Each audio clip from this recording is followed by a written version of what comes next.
John, another exciting one today. Great one. So, fan a fan favorite of our team, at That's least. right. Yep, that's right. Which is today we've got Dan Bendell here with Divine Industrial Sales. So, Dan, thank you so much for taking the time with us. Yeah, Dan, maybe you can tell us a little bit about Divine.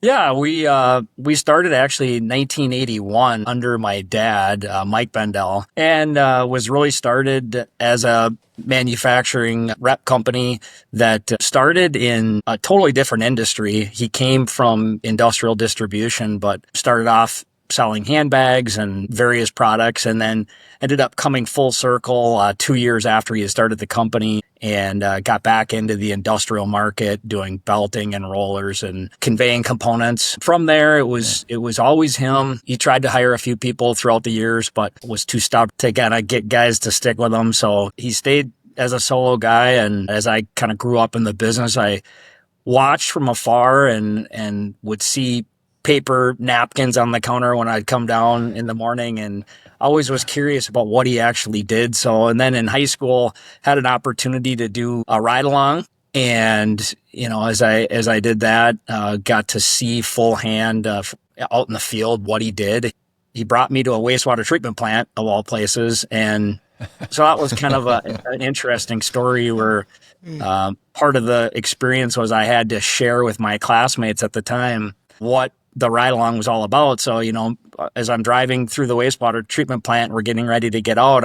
All I could think about, a senior in high school was, oh man, all my friends are, their dads are doctors and lawyers and policemen and all, sexy jobs. And here I'm in a wastewater treatment plant. Like, how am I going to present this to my classmates? So, but, I made fun of it, kind of a serious but joking matter. But what really struck me was how I was always just from a young age fascinated by how things worked full circle. Whether, when you eat a piece of fruit, what happens, how do you make the piece of fruit, and then how do you process the piece of fruit, and so on and so forth. And so the wastewater treatment plant was kind of the final stage of some of the processes, but it was really kind of my first, kind of first intro into the business. And from there, went to college, got my degree, was never real studious, was always kind of a C student, but, always had that burning passion to be an entrepreneur and chase dreams and make change. So yeah, that's kind of how I got into the business. Where you guys are in the Midwest, all the material handling, literally like the food belt of America comes through there. And you guys are involved in a lot of those different projects and a lot of those different OEMs that produce the tractors and everything that feed us, right? Mm-hmm. And, it's just really neat. So I would imagine your day is filled with all different types of experiences, which probably make being a rep really fun, right? It's all those different applications you see. Everything's moving, right, in material handling, rollers, chain, belts, motors, etc. Maybe you can tell us about some of the cool projects that you've been involved in. Yeah, I think, there's kind of a good and bad with being a rep. I think the good is that the world is endless. You have all kinds of opportunities to represent different manufacturers across the board and really in anything. And that was one of the harsh realities when I bought the business back in 2005 and got into it. I started realizing that, as a rep, when you're spread in different directions, it takes away from some of the focus that I think reps nowadays really need to have. So we kind of totally rebranded the company at that point, and really we released a lot of the manufacturers that we had, and we really focused on, conveying components, anything in and around a conveyor. And that's really what I think has separated us in the industry, is our ability to be focused. And then from there, partnering with Repfab, I guess it's been 3, 4, 5 years ago, whenever it has been, when we partnered with you guys and had you guys kind of be our CRM, it's really evolved into a great tool for not only done on the inside to be able to help track and manage things from that perspective, but then for our outside guys to have real-time data. So when we go in on a sales call, we've got the information and can make a very strategic, focused, targeted call. You mentioned Dawn a little bit using it. How does she use it versus the outside folks? Well, I always tell, our principals especially, she's the sales manager. She's the one that drives. We call her the squirrel wrangler, and she really is. We're just a bunch of, really, I mean, ADD sales guys.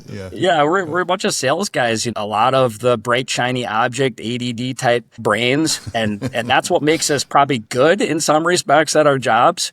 Is that there's never a dull moment. We don't want to sit behind a computer and look at spreadsheets and stuff. Right. So she does all that kind of stuff, and it's been a kind of a perfect thing. She just happens to be my wife and business partner, but we complement each other well, where I stay out of her way and her lane, and she just kind of drives the business from the office standpoint, analyzing spreadsheets and numbers and being able to help us as sales guys, stay focused. So yeah, one of the areas that I know she's very good at, that's something that's a little bit unique in the rep business, is the ability to track orders. Mm-hmm. So I guess you guys from a few of your key factories get day-to-day order acknowledgments, and a lot of times that's a lot of energy to kind of put into a system and keep track of. But what does that do for your guys in terms of having real-time information in the field like that? Well, it's kind of funny, actually. Just this morning, we had our quarterly business meeting with he's kind of an accountant, but then also an advisor, a financial advisor. And we got to the point where we're doing quarterly meetings with him.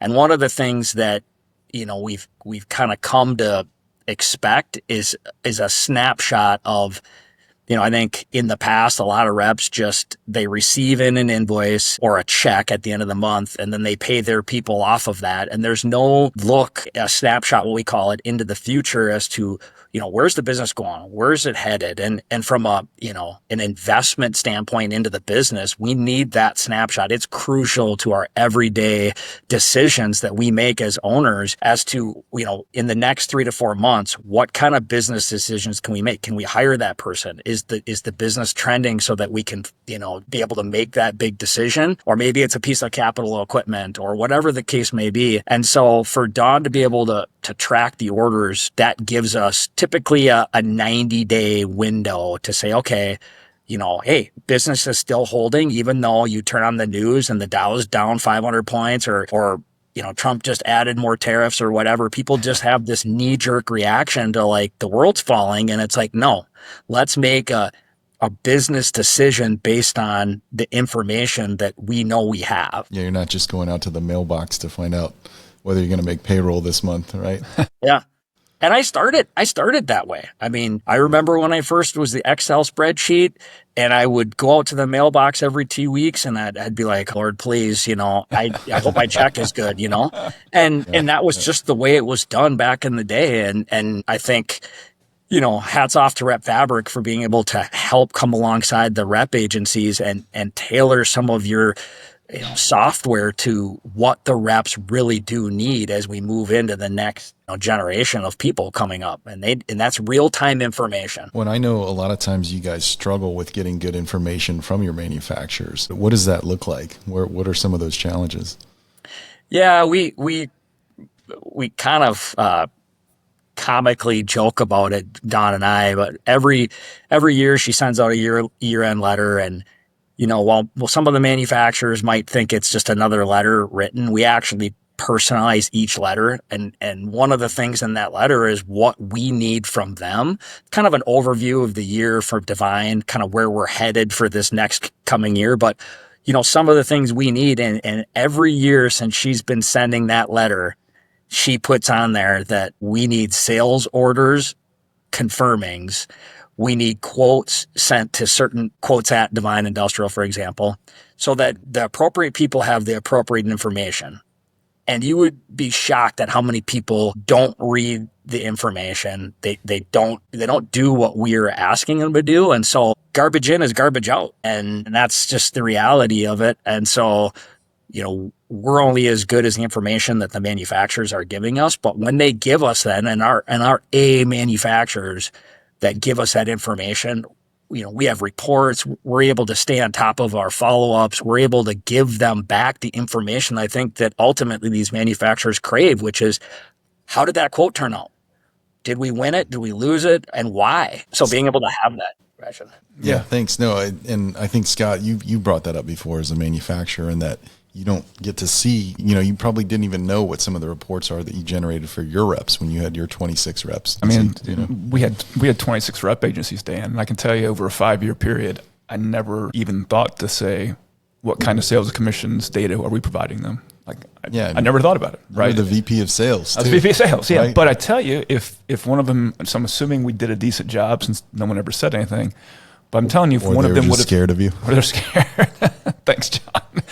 But if they would have asked me for it, because let's say I'm sending them a PDF instead of an Excel spreadsheet, that's silly because that PDF is coming from some centralized system. So I tell reps all the time, like if you're getting PDFs instead of Excel spreadsheets, find your VP of sales and go tell him or her that you need better data. And when you find the right person, we always say you got to find mom.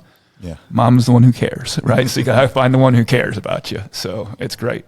Well, and I think, Dan, to your point, the follow-up engine is a big part of that. If you have data that's 90 days old, you can't follow up. The ship has already sailed, right? Absolutely. And I think the other part is it's not just follow-ups. It's, hey, thanks for the order. And like if I don't know for 3 months, if I'm just getting an invoice copy, because a lot of manufacturers come back, well, you get an invoice copy with the check or the statement. And it's like, that's 3 months late, guys. Or 2 months, whatever it is that they pay. People the business happens so fast today that if we're not there thanking customers for the orders, making sure that we're on top of it, we're being passed by our competition for sure. Yeah. And you're enhancing those trusted, authentic relationships with your customers by doing that, right? And ultimately, as a rep, that is your main goal. Yeah. Yep. And you mentioned, getting reporting from the manufacturers. Do you have to provide any reports to the manufacturers the other way, like you to them? Some ask for it. I guess the decisions that Don and I have, or I guess policies that Don and I have created, within Divine is, I'm not looking for a call report from our guys. We've all been there where, hey, we want 8 calls a day. And at the end of the week, Friday, you're like, well, geez, I'm 6 short. Okay, I went and saw John Joe and I handed off a line card. It's like, okay, that's a complete and utter waste of time. So I want actionable stuff. And that's really what I care about. What is the next action item that came out of that sales call? If you went to a distributor and just went over your line card, and there's no actionable item, and it was simply you just went and touched base with them or whatever, great. But it's the actionable items that we care about, and that's really what we're tracking. Don tracks that on the front end of it, and that helps hold us accountable, because there's a lot of times we'll go on and have a great meeting, and they're excited or whatever the case may be, and then 3 months goes by, and it's like, well, whatever happened to ABC? And it's like, well, we never quoted anything. Well, why not? Well, because we didn't get them the information they were looking for. So, some of that is that kind of front end. And that's where we're having Don on the inside to help hold us somewhat accountable to that has been great. Now, on the flip side, I will say that there's a lot of manufacturers, and I don't know if it's the rubber band from COVID or what it is, but there is a lot of manufacturers that what we're calling white noise is sending out, and it's over the top. It's gotten 10 times worse in the last 2 years. They're just sending out information that's not all that valuable to you. Is that what you mean by that? Well, like, for example, you'll get an email with a spreadsheet, an Excel spreadsheet that'll say, hey, here's, sales history for the last year on this account, or and instead of sending it to, for example, Don, they send it to every person in our organization, right? So all the outside guys, including Don. Mm-hmm. Well, if you think about that, you get 100 emails on average a day. And, if you open that email and it takes you 5 minutes to figure out, okay, what is this even about? Does this even apply to me? Yeah, exactly. And then you start diving through the information and it's like, okay, there's a bunch of stuff on here that aren't even in my accounts. They're different states because they sent out the entire country thinking it was going to be really helpful. So now I'm having to filter all this information. And by the time I've gone through it, I've spent 15 minutes diving through something and have accomplished nothing. And we're not getting any more time in a day or in a week, And so it's all about becoming super, super efficient with the information that is being sent to us. And And so we're trying to head off the white noise and utilizing Dawn as kind of a filter. And then she's sending it to the appropriate salespeople. Like, for example, if somebody walks a trade show, factory, or they've got a booth at a trade show and there's 10 leads, it's like you send 10, company names to a rep. My guess is that 8 out of 10 won't do a thing with it because they look at it, get overwhelmed, and then they're on to the next email. And so if you can pick 1 or 2 of those and then do something with it and then go back and pick another 1 or 2, then you're getting somewhere. And so that's what we're trying to do. That's great. Yeah. That's great. Well, hey, thank you so much for sharing your time with us today. And also, if people want to find Divine Industrial, you have a website or LinkedIn, or where would they find you guys? Yeah, so www.divineindustrialsales.com. There's bio videos on there. You can get to know us a little bit more. The territory we cover is the upper Midwest, and just focusing on conveyor-related components. And so appreciate the time, and certainly appreciate Repfabric.